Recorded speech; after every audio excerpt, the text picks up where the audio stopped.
Something is for sure. We are eternal.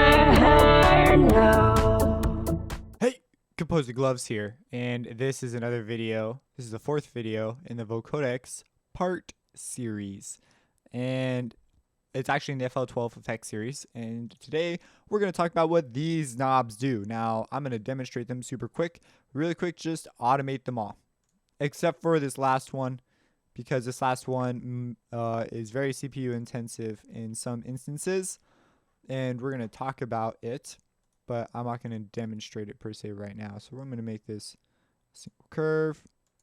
I'm just going to do something random. So this is the same sample I've been using for most of this series, and we're going to talk about some world domination.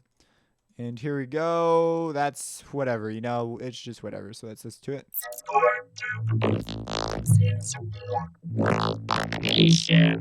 So I did some pretty extreme changes. Let's do something a little less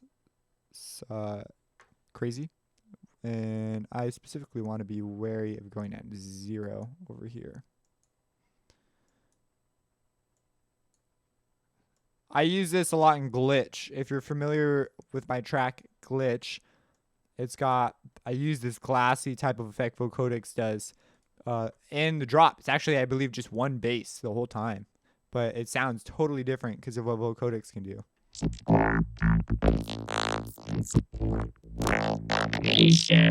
And now let's do some real-time stuff. So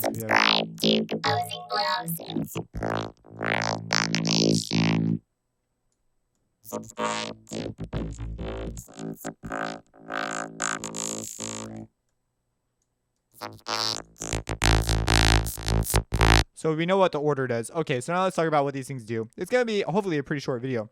So this first one is bandwidth, and we've already talked about these bands. You should have a pretty good idea in your head about what these do. You should have messed with these other settings by now and be familiar with them.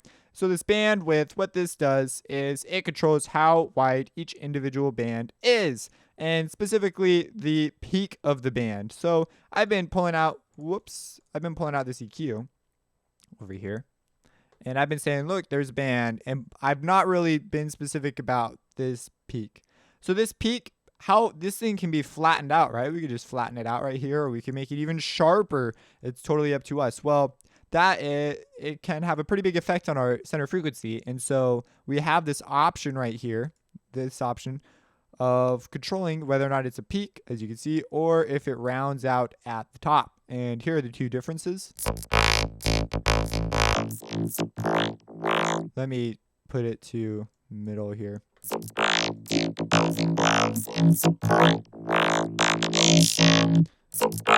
And you see this one has it's being quantized more heavily here. And so it's got a bit, I would refer to this as sharp. Some people would call that sound sharp. So versus this rounded out thing where more frequencies can receive a more general area. That sounds more like a droid from Star Wars or something. Then we have this band width, which is how wide each one of these individual bands is. So you could affect that on your own given the parameters. Apparently you can do it up to 400%, whatever that means. You can do that.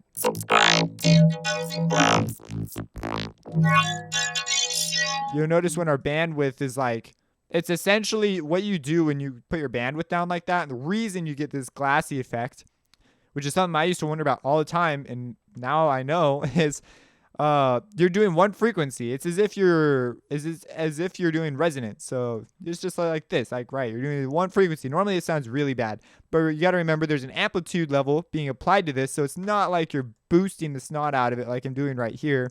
If you're familiar with how this sounds in EQ, it's more like this, a whole bunch of them, and there's nothing else besides them either. And there's a whole bunch of these, and they happen in a series, this series that your modulator and carrier represent.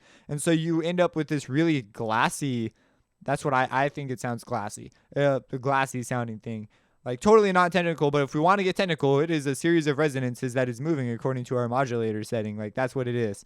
And so now you know why that sounds the way it does. So and this is important. because this will affect post-processing, because you're dealing with very specific frequencies. Like people say, oh, that's, you just hear it and then you just go with what you hear. Well, you can be more deliberate in the decisions you make if you know what that is. So that's my rebuttal against this. Who gives a crap what you know about sound design type thing? Because if that was the way, if that's the way you felt, you probably wouldn't be watching a video on this. But you just get stuck. You're going to reach a point where you just get stuck and you have no idea what to do. You can't even think of anything creative to do because you just rely on turning knobs and buttons. Anyways, that's the bandwidth. And so with our bandwidth up, it allows more frequencies in to get quantized and you get a different sounding thing. We actually talked about this a little bit in the last video. This next one, this mouth, is the bandwidth multiplier. So it multiplies your bandwidth. Now, I'm not gonna lie, I'm not totally sure what that means. To me, it means that you have a bandwidth. Let's say your bandwidth is 2 and you multiply it by like 0.5, you get a bandwidth of 1. If you do it vice versa, you multiply it by 2 you get a bandwidth of 4. So you get, it doubles in size. I think that's what it does. And see up here, look at that, 0.2, 0.33. So your bandwidth can get bigger on this side, or by a size of 4. Wow. And it can get smaller by that size. And so that's what that does. And let me just play it for you. Subscribe to Composing Blogs and support world domination. And so you see as it gets bigger, that's kind of interesting. It gets sharper when it gets bigger. Now you notice it keeps returning back to this default value. What you need to do is you need to unlink it to controller. And then hit accept. And now, oh gosh, dang it. Override generic link.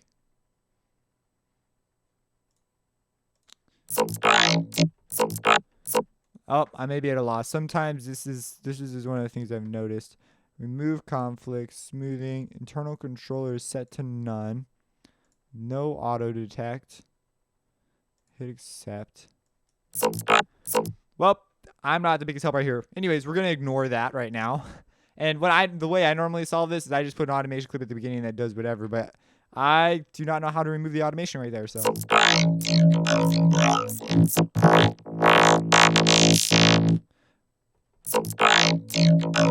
anyways, that's your bandwidth multiplier. It essentially is a control for this, only this is your bandwidth. And this is the multiplier. So if you want a really big band, you can make it like this, and then you can multiply it by 4. And now you have an enormous band, and it's even visualized down here. So that's what that does. Now we have this formants control. And what this formants does, let me go ahead and go back to a default setup. Okay. Subscribe to Composing Blogs and support.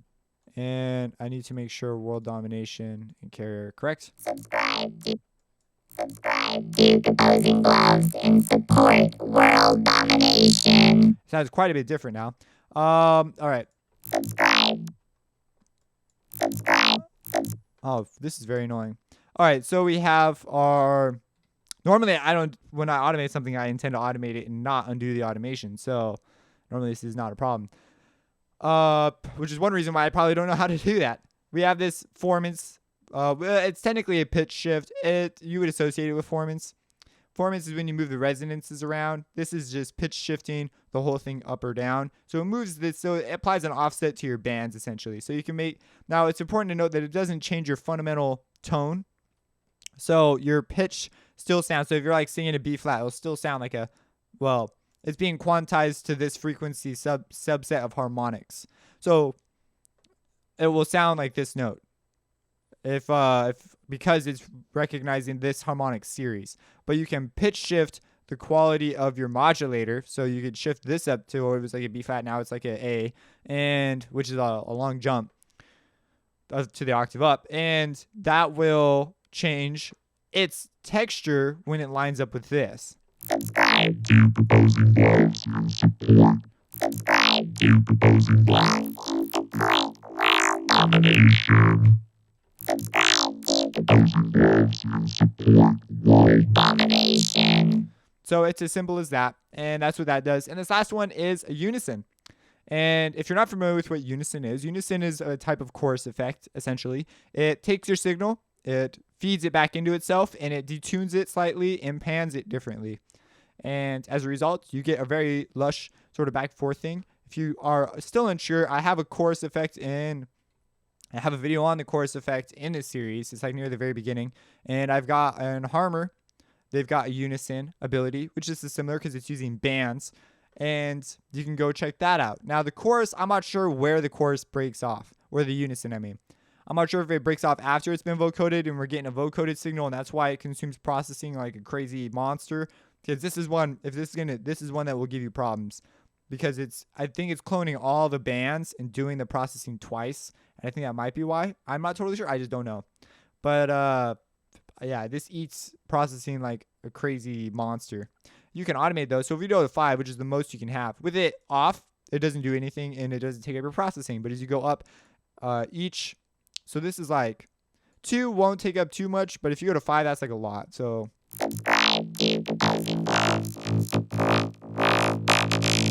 now we have a stereo signal. You can affect its panning.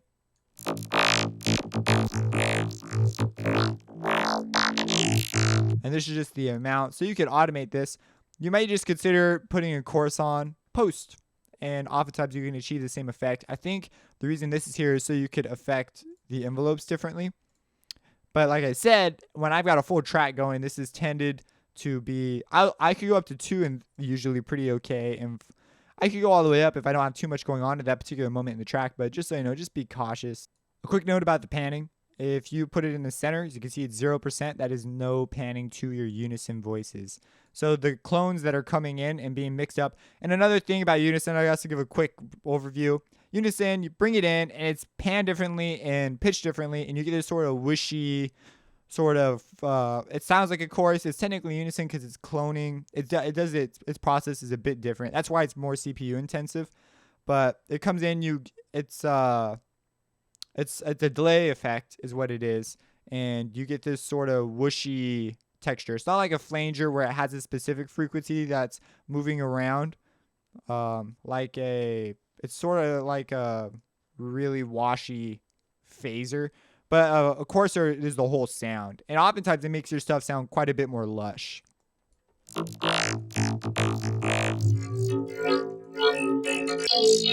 So it depends on, it's great for pads and things like that. Vocals oftentimes benefit from a little bit of it.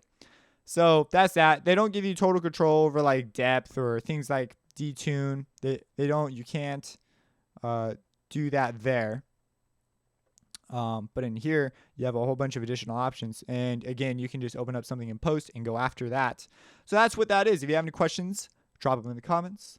If you have any other things you like to know about Vocodex, maybe you know how to unattach automation to something, because that's something I've never really looked up how to do. And so it'd be kind of nice to know. And it's a pretty basic thing. However, again, I very rarely want to unautomate, and if it does become an issue, I just put the value I want at the beginning of my track. That's generally the way I solve that problem. It's not the best way, but it is a way. So yeah, subscribe and have a blessed day. Opposing blows. Reversing.